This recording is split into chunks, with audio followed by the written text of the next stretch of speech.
Hello everyone, welcome back to my channel. आज हम अपनी series how to learn English speaking easily का lesson number 9 करने जा रहे हैं, डू एंड डस। हम इस लेसन में डू और डस को हिंदी में क्या कहते हैं ये जानेंगे और इनका इस्तेमाल कैसे कर सकते हैं ये भी जानेंगे। चलिए बढ़ते हैं पहले पॉइंट की तरफ। फर्स्ट पॉइंट है where do we use do and does, यानी कि हम कहाँ पर डू और डस का इस्तेमाल करते हैं। तो फर्स्ट पॉइंट है we use do for plural people. Plural people, plural people लिख दिया मैंने। प्लरल के लिए इस्तेमाल करते हैं। प्लरल यानी कि ज़्यादा लोग, दो या दो से ज़्यादा लोगों के लिए हम डू का इस्तेमाल करते हैं। जैसे कि आप यहाँ पे नीचे एग्जाम्पल दे सकते हैं, I do, they do, we do. यानी कि आई डू यानी कि मैं करता हूँ। आई को इंग्लिश में प्लरल मानते हैं, प्लरल कहते हैं। और दे डू मतलब वह करते हैं। वी डू यानी कि हम करते हैं। तो ये ऐसे हम डू का इस्तेमाल कर सकते हैं। सो सेकंड पॉइंट है we use does for singular person. Singular person यानी कि एक इंसान के लिए हम डज का इस्तेमाल करते हैं।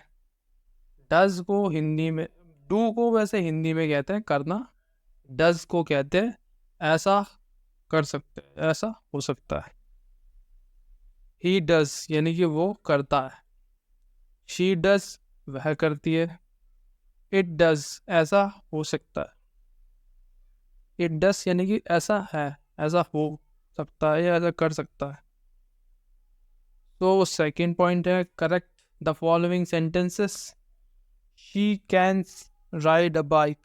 ये जो पहले जो 5 सेंटेंस है वो रॉन्ग सेंटेंसेस है और नीचे राइट सेंटेंसेस लिखे हैं ताकि आप समझ सके कि हम डज का इस्तेमाल कहाँ पे कैसे कर सकते हैं और में क्या क्या गलती है सेंटेंसेस में।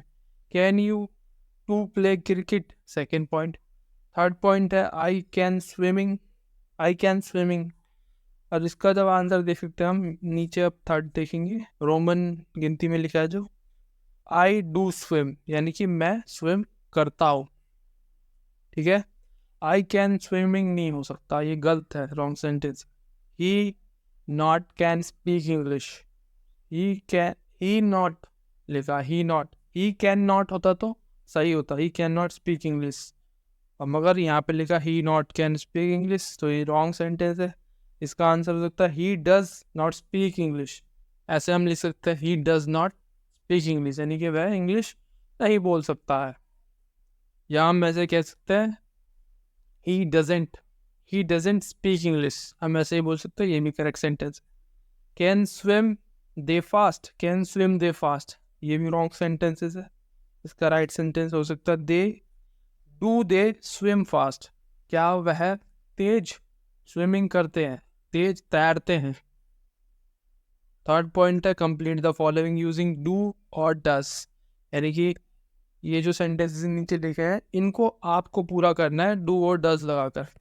पहला वाला मैं बता देता हूँ कि कैसे कर सकते हैं। या फर्स्ट सेंटेंस है यू से शुरू हो रहा है, you have a pen. So you आ गया यहाँ पे, यू एक प्लरल वर्ड है, प्लरल वर्ड है जो कि ज़्यादा लोगों के लिए इस्तेमाल किया जाता है, यानी दो या दो से अधिक लोगों के लिए यू इस्तेमाल कर सकते हैं हम। Do you have a pen ऐसे लिखेंगे हम। डज यू तो रॉन्ग हो जाएगा क्योंकि ये प्लरल नहीं, यू ओ ये सिंगुलर नहीं, ये प्लरल वर्ड है। तो do you have a pen ऐसे करके आप बाकी के 4 सेंटेंसेस कर सकते हैं, इससे आपकी प्रैक्टिस हो जाएगी। तो बढ़ते हैं नेक्स्ट पॉइंट की तरफ। नेक्स्ट और जो लास्ट पॉइंट है वो है कंक्लूजन। तो इस चैप्टर में हमने पढ़ा where do we use do and does, do and does का इस्तेमाल कहाँ कर सकते हैं हम। Correct the following sentences, sentences को सही करना सीखा हमने। Complete the following using do and does, do और डस को कंप्लीट करना है आपको सेंटेंसेस जो दिए थे मैंने। टुडेज जो वर्ड है, टुडेज वर्ड इज एग्जैचरेटिंग। एग्जैचरेटिंग, एग्जैचरेटिंग मीन्स बढ़ा चढ़ा कर किसी चीज़ को बताना। जैसे कि किसी को किसी ने कुछ कहा मगर वो आगे जाके उसे एक्सजैचरेट करके बता रहा है, तो उसे कहते हैं एग्जैचरेटिंग, एक्सजैचरेटिंग। So thank you so much for your time. I hope you learned something new.